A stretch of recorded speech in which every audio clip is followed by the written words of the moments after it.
We've almost arrived at the end of the Super 7th anniversary, with part 3 dropping in just under a week. Now, we already know they always finish off these celebrations with the shiny new Ultra unit, but maybe, just maybe, they might shake things up a bit this year? Well, before we start, drop a comment letting me know what character or characters you want to see for this part 3. Now, to discuss the part 3 of the anniversary, it's important to note that Revival Frieza has gotten his Zenkai a week prior to the release of the banners. This is important because if you don't remember, last year we got the Zenkai for Super Saiyan 3 GT Kid Goku a week prior to part 3. And who did we end up getting? Ultra Super Saiyan 4 Gogeta. So it's fair to say that this Revival Frieza Zenkai could be hinting at a potential Namek Saga theme or simply powerful opponent theme for part 3. And so using this information, we're going to be splitting this video into 3 parts to discuss 3 possible scenarios for part 3. Starting with option number 1, a single Ultra banner. Now this is basically the format we get every year for celebrations like this. Whether it be the anniversary or Legends Festival, we've always gotten a single Ultra for part 3. Now of course, usually for these part 3s, we expect a very hype character in the form of a fusion or like Beast Gohan, Ultra Instinct Goku. And prior to this anniversary even starting, the main contender was going to be Mastered Ultra Instinct Goku, because that's pretty much the only super hype character left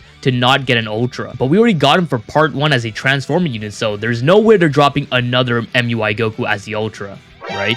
So what other characters can they really drop if we were to get a single Ultra banner? Well, if we were to exclude the fact that we got the Revival Frieza, there are, I guess, a couple options like Super Saiyan 4 Goku, Full Power Broly. These options are quite hype, but as a single Ultra banner, they're not quite at the same level as the characters we've been getting, say the Fusions or Ultra Instinct Goku. But if we take into account the Revival Frieza Zenkai and a potential Namek Saga team, then we can most definitely see Super Saiyan Goku or some variant of Super Saiyan Goku from Namek as an Ultra. Now, I already know people are going to be screaming, but hey, we already got a free-to-play Ultra Super Saiyan Goku. Why would we get another one? I hate when people bring this up. This is a free-to-play Super Saiyan Goku. We do not have a summonable Super Saiyan Goku as an Ultra. Just because we have the free-to-play one does not mean we won't get another one in the future. Do you guys not think before you say this shit? Now, even with all these options, at this point, it would be slightly underwhelming if we do just get a single Ultra banner and call it a day. Unless it's completely game-breaking, groundbreaking, revolutionary, whatever the case may be. If they do something really spectacular, then maybe it could be a single Ultra, but I wouldn't count on it. What's more likely would be option number 2, a double Ultra banner. Now listen, I know this is scary for many people, especially you free-to-play players. Ryuden actually got cooked on Twitter for insinuating we might get 2 Ultras for part 3, and you already know I had his back. But you gotta think of it this way, we've been lacking heavily on Ultras this year. We've only gotten Cell throughout this year. If you take a look at last year, we've already had 2 Ultras by then, and the year before we had 3 Ultras. So the fact that we've only gotten Cell this whole year is kind of fishy, right? So for them to drop a double Ultra banner for part 3 wouldn't be out of the question. So if they were to drop 2 Ultras, who could they be? Well, if we follow the simple Namek Saga theme, Super Saiyan Goku and Full Power Frieza would be an amazing option. They can both be transforming, introducing the first ever transforming Ultra units, and they can really utilize the new dynamic area battles, similar to part 2 with Saiyan Saga Goku and Vegeta. And they can even have their own unique strike clash, once again similar to Saiyan Saga Goku and Vegeta. Now let's say they don't want to go with Frieza. Maybe they might think that he's not hype enough for part 3, although I would argue otherwise if he is paired alongside Super Saiyan Goku. But regardless, let's just say that they didn't want to go with that. What else could they be? Well, if we follow the theme of Goku and Vegeta that we've gotten throughout this anniversary, part 1 being them at their peak forms, and part 2 being the start of their rivalry, another option would be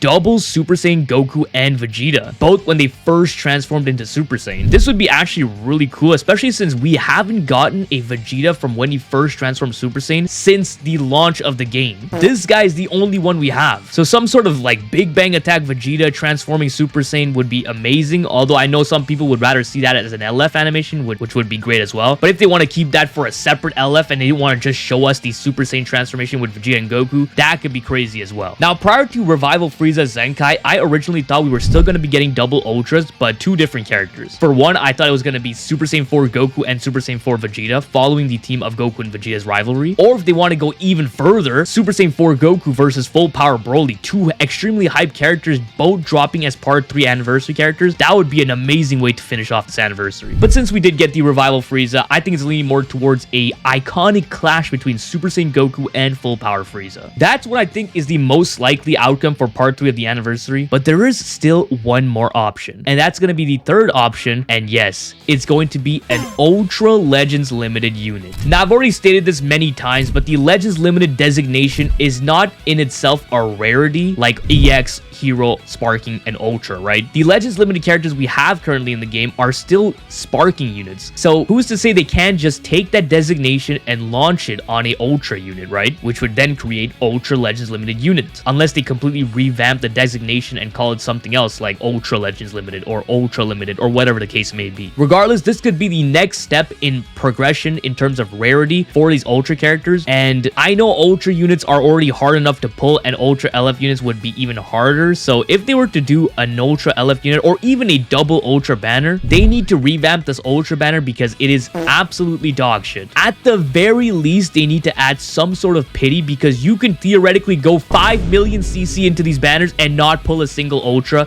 That should not happen. That should not even be a remote possibility. So they need to revamp these banners if they even want to attempt to drop 2 Ultras at the same time. But going back to Ultra LFs, there are only a few options I can think of that could be worthy of being an Ultra LF character, especially the first one. And we kind of discussed about this in my original anniversary prediction video, but I guess I'll reiterate. One of them is, of course, going to be the Super Saiyan Goku with his Angry Kamehameha as an LF Ultra animation, or it could be completely different since we did get a revamped version of this LF in the form of the LF Super Saiyan Goku we got after the 5th anniversary. So if they want to go with another route, that could be fine as well. This would obviously follow the Namek Saga theme that we've created with the Revival Frieza, and it actually would work out. This would also make sense considering the fact that Goku was technically the first ever Ultra unit, and so for him to be the first ever Ultra LF unit would also kind of make sense. Another option, if we were to completely disregard all sort of themes that they're building, Super Saiyan 2 Gohan would be an amazing pick as well. Not only was Super Saiyan 2 Gohan Father-Son Kamehameha the first LF unit that we've gotten in this game, but we also need a revamped version of this attack since the red FSK Gohan was dropped 6 years ago. He needs to be modernized. Another option that I think would be absolutely crazy would be Spirit Bomb Goku from the Buu Saga. Now, similar to FSK Gohan, we've only gotten one Spirit Bomb Goku from the Buu Saga ever, and he also dropped around 6 years ago, so we need his animations to be modernized, and it would be crazy. Not to mention, he would also follow the theme of the 7th anniversary with 7 Dragon Balls, and how the Dragon Balls played a crucial role in the final battle versus Kid Buu, replenishing Goku's power for him to launch the Spirit Bomb. Those were 3 great picks they can go with for part 3 as the first ever Ultra LF unit, and they can obviously just rerun an Ultra unit and make them the first Ultra LF unit, but I don't think it would be as great compared to if they were to go with an iconic moment from the actual series than just go with whatever that's hype, like a fusion character. Because you know me, if they drop an Ultra LF Super Vegito, he's getting 14 stars the day the banner gets dropped. You already know that. But regardless, Ultra LF, it's still a possibility, but I would say it's less likely than the other 2. And that brings us to the end of this video. Those are the 3 options that I think could go for part 3, along with the characters that I do think could be possible for this upcoming anniversary part. Now, like I mentioned, definitely drop a comment letting me know what characters you want to see, what characters you think would be great to finish it off. Do you think double Ultras are possible? Do you think Ultra LF units are possible? Let me know all in the comments below. Whatever characters drop, I really hope they finish things off with a bang if they don't, we're cooked.